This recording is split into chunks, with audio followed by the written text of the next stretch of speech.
How discerning are we about what we eat? Do we consider how what we eat affects us?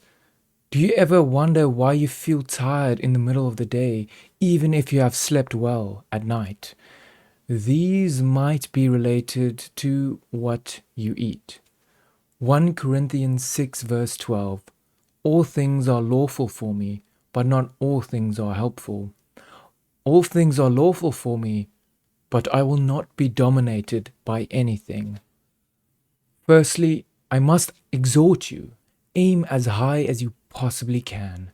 Whatever you think you are capable of doing with your life, aim higher.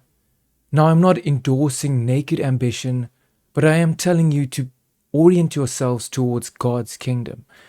Be ambitious in seeking to make large contributions towards it. Be content with the things of this world while you pursue the kingdom without rest. We must be like Paul when he says, "For I am already being poured out as a drink offering, and the time of my departure has come. I have fought the good fight. I have finished the race. I have kept the faith." 2 Timothy 4, verse 6 and 7. You can practically hear the breathlessness in his voice as he is saying these words. That is the kind of life that we should be seeking to live.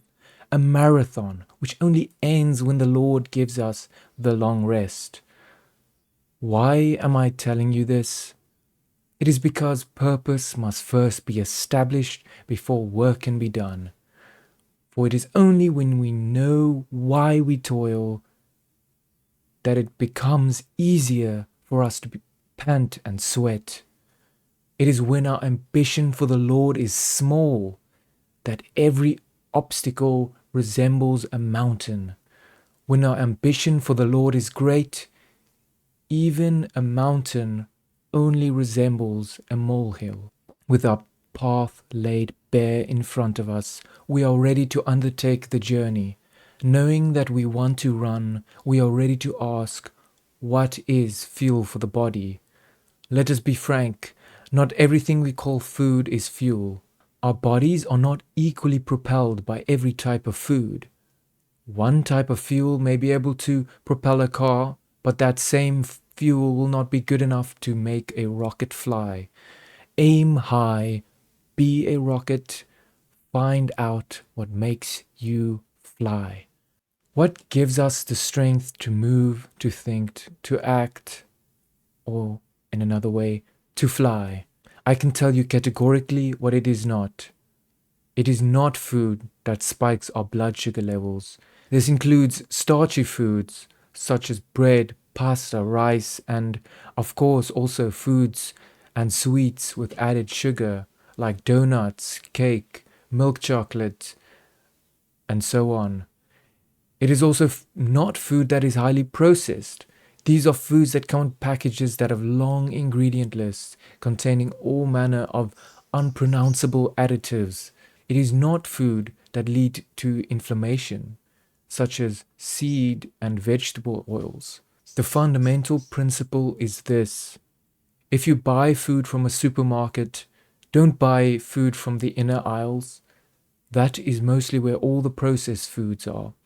The added sugar foods and the foods containing inflammation inducing ingredients. As far as possible, stick to the outer aisles where the fresh produce such as fruit, vegetables and meat are.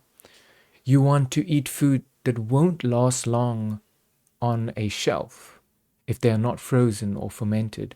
Just be careful with fruit, as they contain large amounts of sugar as well.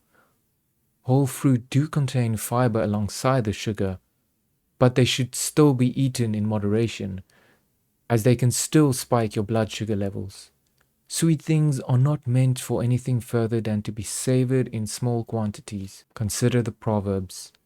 If you have found honey, eat only enough for you, lest you have your fill of it and vomit it. Proverbs 25, verse 16. It is not good to eat much honey, nor is it glorious to seek one's own glory. Proverbs 25, verse 27. Anything sweet that you eat has sugar in it, unless it is making use of artificial sweeteners, such as is found in the sugar-free versions of soft drinks. The challenge with sugar and starchy foods is this: they are addictive. Certain people are more susceptible to addiction than others, but most people are dependent on starchy and sugary foods. It is not easy to consistently consume them in moderation, as the dopamine that is released from these foods keep us wanting more. This is where you must examine yourself. Can I eat this in moderation, or should I cut it out completely? You need to think hard about this. After all, just as you cannot tell an alcoholic to simply drink in moderation, you cannot tell someone that is addicted to sugar to simply eat sugar in moderation.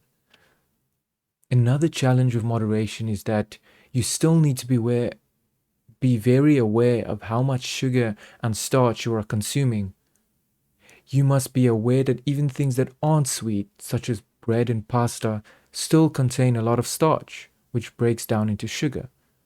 Then you need to be aware of how much of it you have eaten so you can limit the amount you eat for the rest of the day.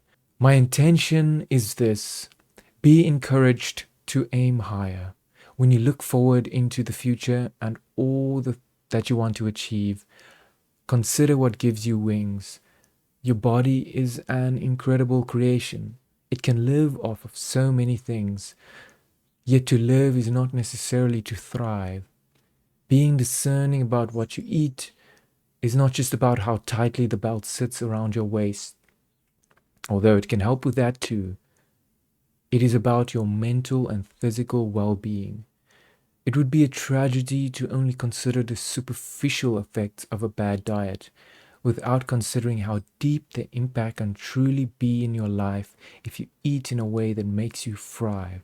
Go out and learn more, for I have certainly not given you a comprehensive picture of what it means to eat in a way that is helpful.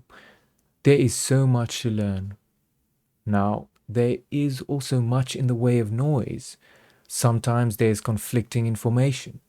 Sometimes they are telling you to only live off of the most expensive ingredients imaginable.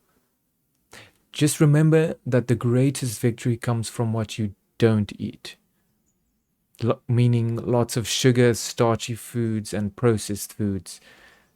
With that in mind, find what works for you. As with everything in life, it requires wisdom. The beginning of wisdom is this: get wisdom, and whatever you get insight. Proverbs 4 verse 7.